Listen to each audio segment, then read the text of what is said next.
मेरे प्यारे दोस्तों, आप सबों को मेरा प्रेम पूर्वक नमस्कार। दोस्तों, आज के इस वीडियो में हम बताने वाले हैं कि आलस्य क्या होता है और उसको दूर कैसे किया जाए।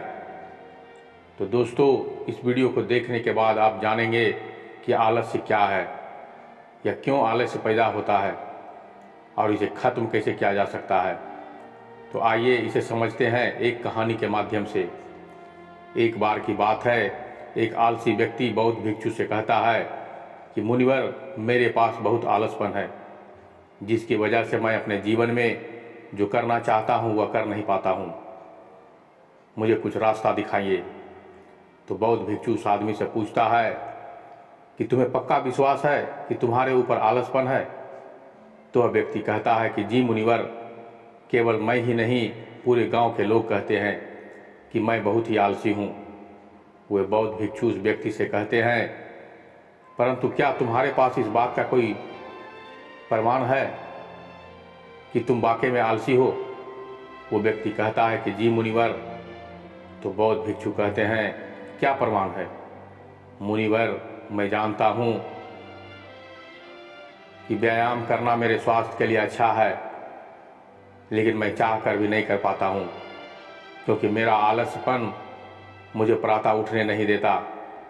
वो बौद्ध भिक्षु कहते हैं कि अच्छा, तो तुम ऐसी हालत से परेशान हो? वह व्यक्ति कहता है, जी मुनिवर। बौद्ध भिक्षु कहते हैं, परंतु तुम जानते हो कि आलस्य होता क्या है? वह व्यक्ति कहता है कि मैं ये तो नहीं जानता कि आलस्य का अर्थ क्या है, परंतु ये जो भी है बहुत बुरा है। फिर बौद्ध भिक्षु कहते हैं कि सबसे पहले तो तुम ये समझो कि जो भी चीज़ प्राकृतिक रूप से शरीर के भीतर है उसका कोई ना कोई उपयोग है, वो बुरी या अच्छी नहीं है। आलस्य एक भाव है, एक विचार है, जिसे जाने अनजाने में हम खुद ही पैदा करते हैं। वो व्यक्ति पूछता है, परंतु वो कैसे मुनिवर?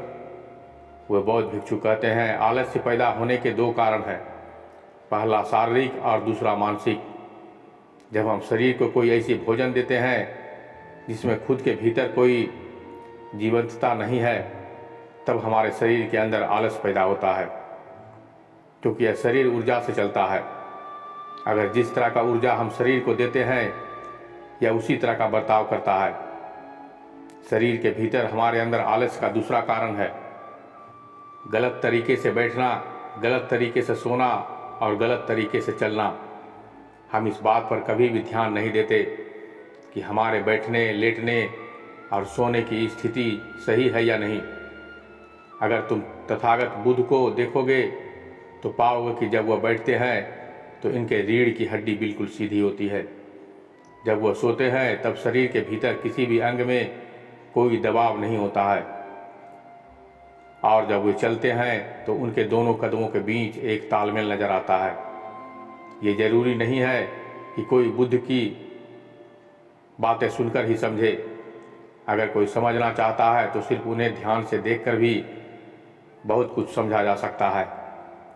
शारीरिक स्तर पर आलस्य का तीसरा कारण है सुबह जल्दी न उठना। यह सुनकर वह व्यक्ति कहता है कि हाँ मुनिवर, मैं सुबह जल्दी उठ ही नहीं पाता हूँ। तो वे बौद्ध भिक्षु मुस्कुराते हुए और कहते हैं कि तुम सुबह जल्दी तभी उठ सकते हो जब तुम रात को सोने का एक सही समय निर्धारित कर लो। प्रत्येक बौद्ध भिक्षु को अनुशासन का पालन करना होता है, क्योंकि अनुशासन हमारे जीवन में संतुलन लाता है। ज़्यादातर लोग अनुशासन को बुरा समझते हैं, क्योंकि उन्हें लगता है कि अनुशासन उन्हें बांधता है, जबकि असल में ये है कि अनुशासन उन्हें बांधता नहीं है बल्कि मुक्त करता है। तब वो पूछता है कि मुनिवर, शुरुआत कहाँ से करें?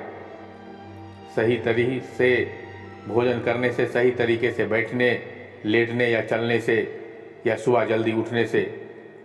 वो बौद्ध भिक्षु कहते हैं कि शुरुआत अभी से करो।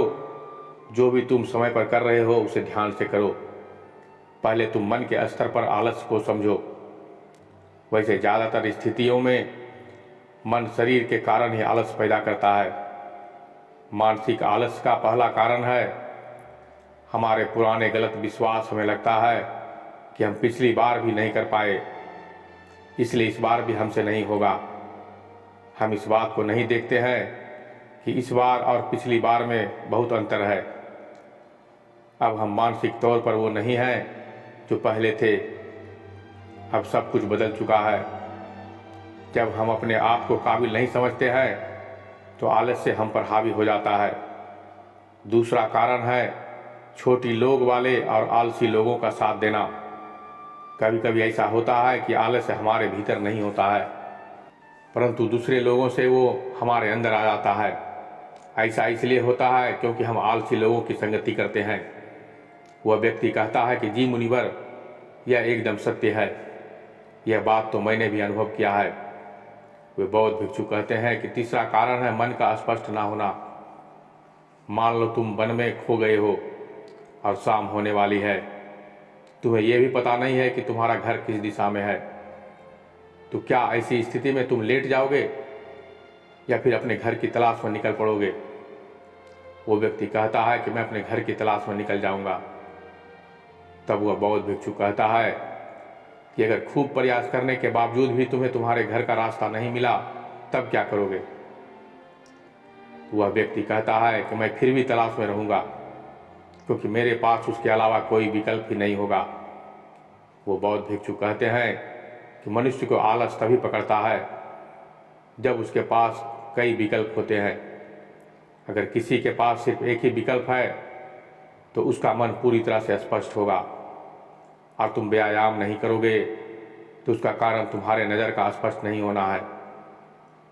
तुम अभी भविष्य में होने वाले रोगों को नहीं देख पा रहे हो।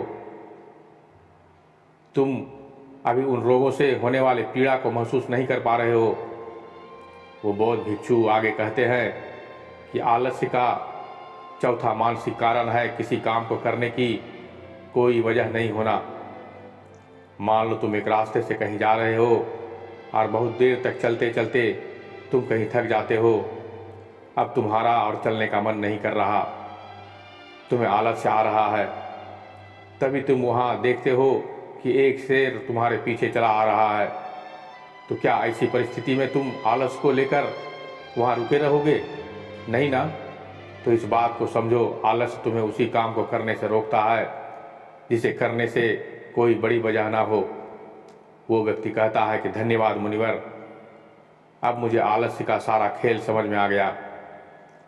वो बौद्ध भिक्षु कहते हैं कि मेरी एक बात हमेशा याद रखना, जहाँ अस्पष्टता है या कुछ करने की बड़ी वजह है, वहाँ आलस हो ही नहीं सकता।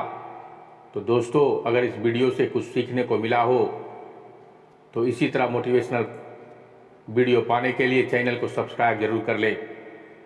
तो फिर मिलते हैं ठीक संध्या 6 बजे एक और ज्ञान भरी बातों के साथ।